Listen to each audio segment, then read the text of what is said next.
इसी संसद भवन के सामने सड़क के उस पार अपनी कब्र में सोए हुए भारत के पूर्व राष्ट्रपति फखरुद्दीन अली अहमद की कब्र है। शायद अब उस कब्र से भी सदाएं आए कि ये कब्र मेरी कब्र है, ये सरकार की जागीर नहीं है।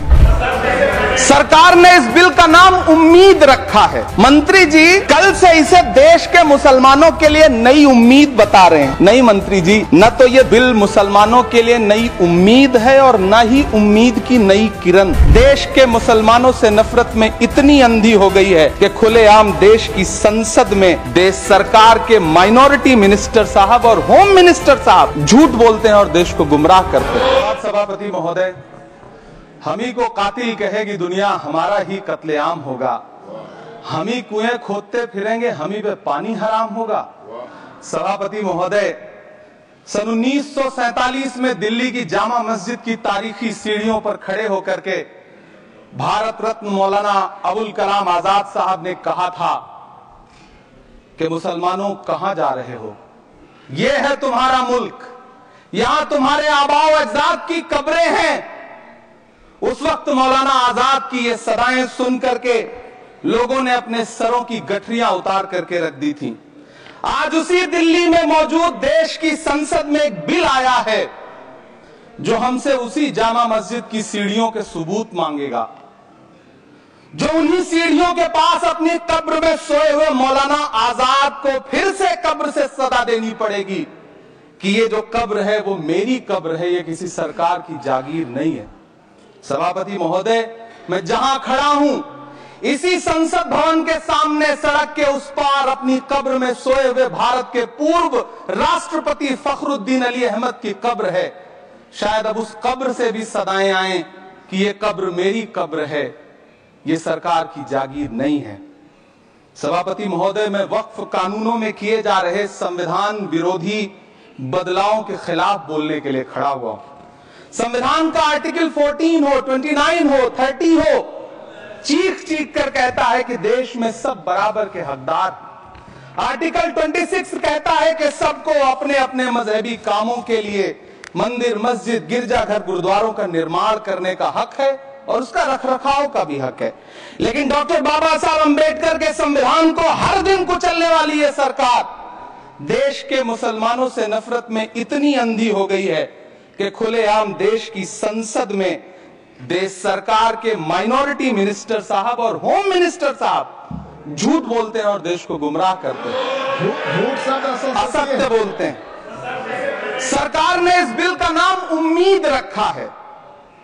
मंत्री जी कल से इसे देश के मुसलमानों के लिए नई उम्मीद बता रहे हैं। नहीं मंत्री जी, न तो ये बिल मुसलमानों के लिए नई उम्मीद है और न ही उम्मीद की नई किरण।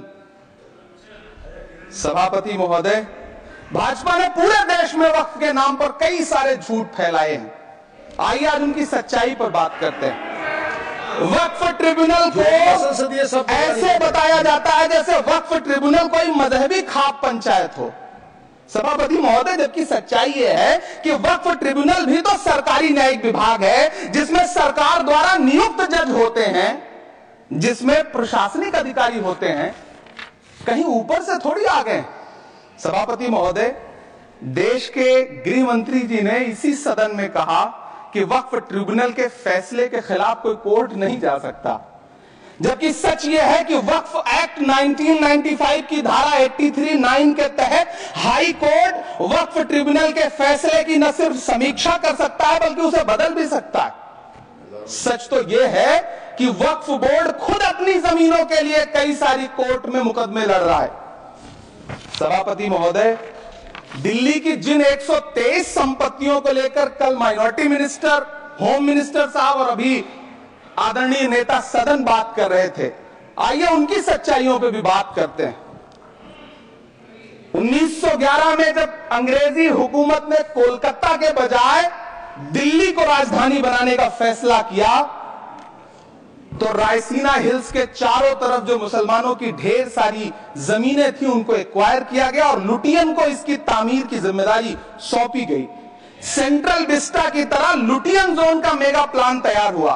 लेकिन उस वक्त के मुसलमानों ने उस वक्त की अंग्रेजी हुकूमत से अपनी इबादत गाहों को बचाने के लिए लड़ाई लड़ी।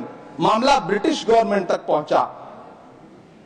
तब यह तय हुआ कि वो जो धार्मिक स्थल हैं उन्हें जस का तस रहने दिया जाएगा।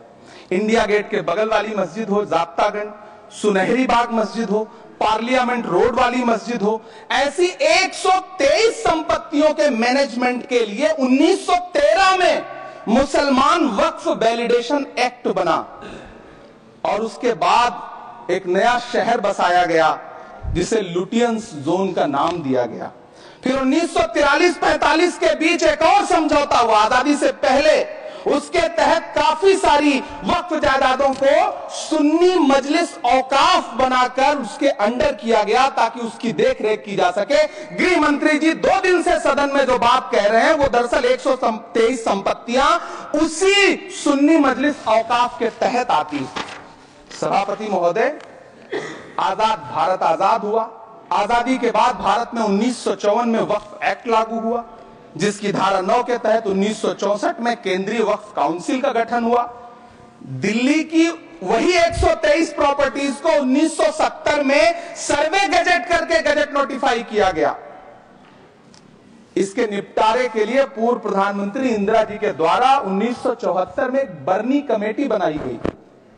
बर्नी कमेटी ने 1976 में इन 123 संपत्तियों को दिल्ली वक्फ बोर्ड की संपत्ति होने की रिपोर्ट सौंपी। उस रिपोर्ट के आधार पर 1984 में कांग्रेस सरकार ने उन 123 प्रॉपर्टीज को दिल्ली वक्फ बोर्ड को सौंपने का फैसला किया, जिसके खिलाफ विश्व हिंदू परिषद कोर्ट गई। मामला 2011 तक पेंडिंग रहा। फिर 2011 में कोर्ट ने सरकार को आदेशित किया कि जान दे रहे थे ना सभापति महोदय, पाकिस्तान के खिलाफ लड़ते हुए अपनी जान देने वाले महावीर चक्र विजेता ब्रिगेडियर उस्मान हो या पाकिस्तान के पैटर्न टैंक उड़ाने वाला परमवीर चक्र विजेता वीर अब्दुल हमीद हो, वो भी तो इसी जमीन के लिए अपनी जान दे रहा था ना। और मंत्री जी, मैं इस सदन में अलल ऐलान ये कहता हूं कि जब भी इस देश की जमीन को लहू की जरूरत होगी, आपसे 2 कदम आगे इमरान खड़ा मिलेगा। ये मैं आपसे यकीन दिलाते हुए कह रहा हूं। सभापति महोदय, मैं सरकार से कहना चाहता हूं, हमसे हमारी इबादत गाहें तो मत छीनिए ना, हमारे घरों पे बुलडोजर तो मत चलाइए ना, हमारी कब्रों में तो हमें सुकून से सोने दीजिए ना। सभापति महोदय, माइनॉरिटी मिनिस्ट्री का बजट कट करके, मुस्लिम बच्चों की स्कॉलरशिप बंद करके अब सरकार कह रही है कि हम वक्फ की आमदनी से गरीब मुसलमानों का भला करेंगे। गुजरात की बेटी बिल्किस के बलात्कारियों की रिहाई के बाद उन्हें माला पहनाने वाली लोगों के नेता ये कह रहे हैं कि यह बिल मुस्लिम महिलाओं को उनका हक दिलाएगा। धन्यवाद मोदी जी, क्या बढ़िया सौगातें मोदी दे रहे हैं आप। पहले हमें गुजराते मोदी दिया, आप सौगातें मोदी दे रहे हैं। लेकिन यह सरकार इतना याद रखे कि इसी ठसक